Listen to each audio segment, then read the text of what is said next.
তো বন্ধুরা দেখতে পাচ্ছ, আবার আমি সকাল সকাল চলে এলাম। সবাইকে গুড মর্নিং নতুন ব্লগ নিয়ে। এইখানে এসছি নদীর ধারে।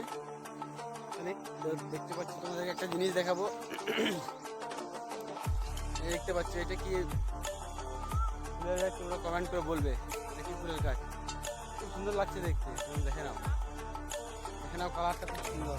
কি বলবো এটাকে, যেন আমি জানি এর নামটা। তোমরা দেখে নাও, যারা জানো কমেন্টে বলবে, ঠিক আছে? দেখতে পাচ্ছ আমরা এবার এই মুড়ি খাবো। অ্যাক্টিভ হয়ে গেছি, আমরা লোড করেছিলাম ওই যে গাড়ির নিচে। আমাদের ঠিক নেই জায়গা, গাড়ির নিচে এবার যেই কোনো জায়গা পেলেই সেইখানে বসে পড়ছি। চললাম, দেখতে পাচ্ছ আমাদের গাড়িটা একটু খারাপ হয়েছে, গাড়িটা সরাতে চললাম দলির সময় নিয়ে। ওই হার্ডিলতে লিখেছে, তাই চললাম বন্ধুগুলো সবাই মিলে।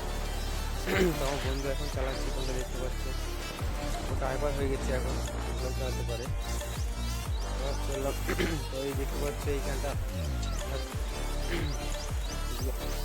তো এই দেখতে পাচ্ছ, দেখতে একটু চলে এলাম এইখানে গ্যারেজ, প্রকাশের গ্যারেজ। এই গ্যারেজের নাম হচ্ছে, এখানে গ্যাস কাটিং করছে। এই হাজির পাইপটাই লিখে হচ্ছে আমাদের গ্যাস কাটিং করে। এটা আমরা গ্যাস ওয়েল্ডিং করে নিয়ে আসবো। এই দিকে তেলটা হাজিরকে তেলটা ওইখানে পড়ছে, যে এখানে গ্যাস কাটিং করছে।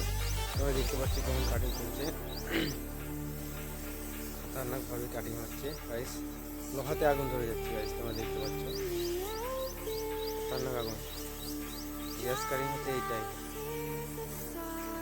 কেটে দিয়েছে, দেখতে পাচ্ছ লোহাতে আগুন ধরে গেছে। তো এই দেখতে পাচ্ছ চলে এলাম আমরা এখানে সাজানো পল্লীর কাছে গ্যাস হোল্ডিং করাতে। এই গ্যাস হোল্ডিং হচ্ছে, ওই যেখানে হোল্ডিংটা করছে ওইখানটা আমাদের হাইড্রোলিক পাইপটা লিকেজ আছে। হোল্ডিং করছে দাদা আমাদের, ভালো করে হোল্ডিং করছে। তো তোমরাও আসতে পারো, তোমাদের যারা ট্রাক্টর চালাও বা যারা গ্যাস হোল্ডিং করতে চাও, তো তোমরা আসতে পারো। ঠিকানাটা হচ্ছে দুবরাজপুর রোড, যে এখানে এই সাজানো পল্লীর কাছে জিজ্ঞেস করলে বলে দেবে। তোমরা এদিকে আসতে পারো, যেটা রেল ফটকের সামনে। রেল ফটক থেকে দুবরাজপুর থেকে আসতে, রেল ফটকটা পেরিয়ে একটু আগে আসলে বাঁ দিকে পাবে একটা মন্দির আছে, ওখানে মন্দিরের সামনে। দেখতেই পাচ্ছি গ্যাস কাটিং করছে,